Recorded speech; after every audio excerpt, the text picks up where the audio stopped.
Hai, Assalamualaikum. Sama saya lagi Aiman, manusia yang saat masa luang yang kerjanya baca komik.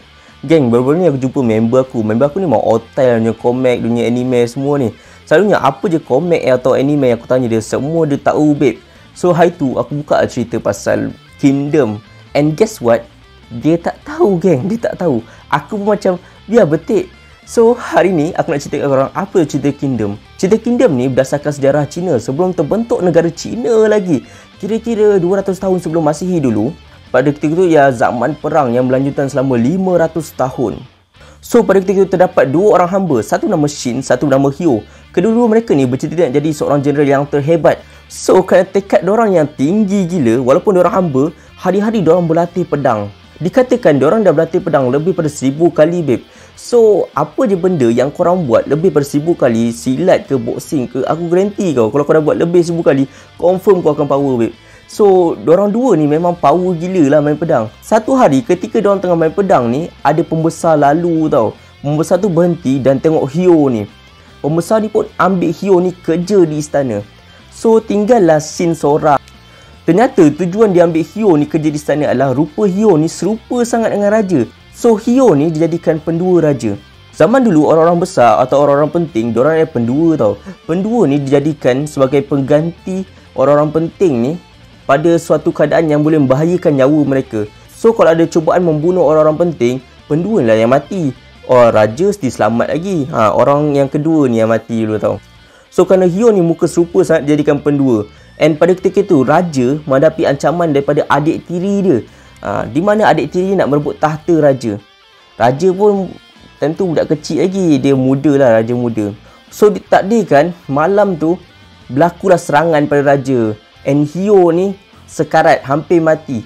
So malam tu Hyo sempat berjumpa dengan Shin. Shin ni pun macam memang sedih lah sebab Shin ni tak ada keluarga lain tau.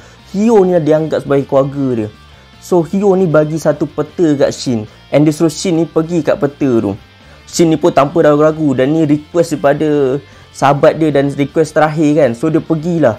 And tempat dia pergi tu bukan keleng-keleng tu. Tempat dia pergi tu tempat penuh dengan gangster. Tapi Shin ni aku kata kau, dia memang kuat tau. Kuat dia lain macam sikit. Semua gangster semua dia tibai habis tu. So dekat penghujung peta tu, Shin nampaklah satu kemah. Setelah Shin buka kemah tu, Shin terkejut. Dalam kemah tu ada orang muka serupa macam Hyo. And ternyata orang tu adalah raja. So kat sini terbongkar lah bahawa Hyo ni sebenarnya pendua raja. And Shin baru tahulah time tu. Tapi ternyata Shin ni rupanya bukan datang seorang. Ada pembunuh upahan ikut Shin ni. Upahan ni nak bunuh raja lah. So kat situ berlakulah satu pertempuran yang sangat dahsyat lah. Time tu raja tengok Shin berlawan ni and dia teringat kata-kata Hyo. Hyo kata sebelum dia mati cari Shin ni sebab Shin ni power lain macam sikit.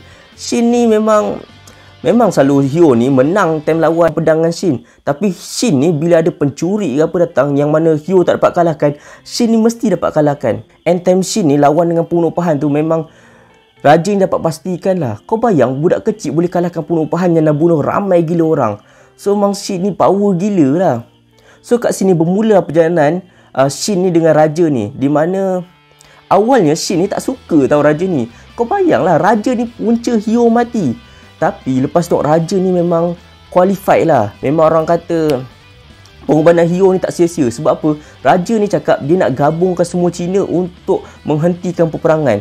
So time tu raja ni seorang je pernah cakap macam tu tau. Raja-raja sebelum ni macam diorang nak ambil tanah, lepas tu nak gandakan kekayaan semualah. Tapi raja pada kita tu iaitu Ise ni, dia nak gabungkan semua Cina. So dalam cerita nanti kau akan tengok lah Shin ni daripada hamba, lepas tu dia merdeka, lepas tu dia jadi tentera biasa, lepas tu naik sikit and last kali jadi general. And benda ni bagi aku memang best gila lah kan. Sebab daripada kau bayang daripada hamba ni sebenarnya susah gila nak jadi general. Tapi Shin ni berjaya lah nanti. And season pertama anime kau akan tengok bahawa jumlah, kekuatan dan keberanian adalah segalanya dalam peperangan. And season kedua pula kau tengok itu semua bukan segalanya tapi strategis. General yang power strategis ni memang hebat lah dalam peperangan. And season ketiga rupanya strategis ni bukanlah segalanya.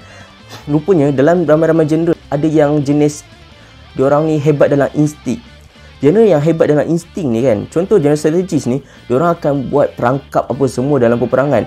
Tapi general yang hebat dengan insting ni, diorang macam boleh detect tau, macam ada foresight tau, boleh tengok masa depan. Diorang boleh tahu, oh ni ada perangkap, oh ni tak ada. And Benda ni style lah bagi aku. Aku ni bukanlah minat sangat cerita perang ni, tapi cerita ni bagi aku lain lah. And aku sukalah. Sebab apa? Sebenarnya daripada seorang hamba nak jadi seorang general ni satu benda yang memang sukar. Tapi Shin ni dengan tekad, azam, dia berjaya jadi general. And dia jadi general dengan cara yang jujur lah. And aku boleh kata memang dia usaha betul-betul. And nanti dalam perjalanan jadi general tu, dia kumpul sikit-sikit tau orang. Dan semua orang yang dia kumpul tu, yang masuk dalam satu tim dia, iaitu High Shin Unit, tim perang dia, semua suka kat Shin ni. Sebab karakter Shin ni. And tu yang buat aku suka dengan cerita ni.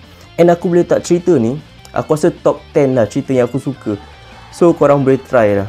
So aku sampai sini video pada kali ni. Aku harap korang suka dengan video ni. Kalau korang suka, jangan lupa like, subscribe dan share. And jumpa lagi pada video akan datang. Assalamualaikum.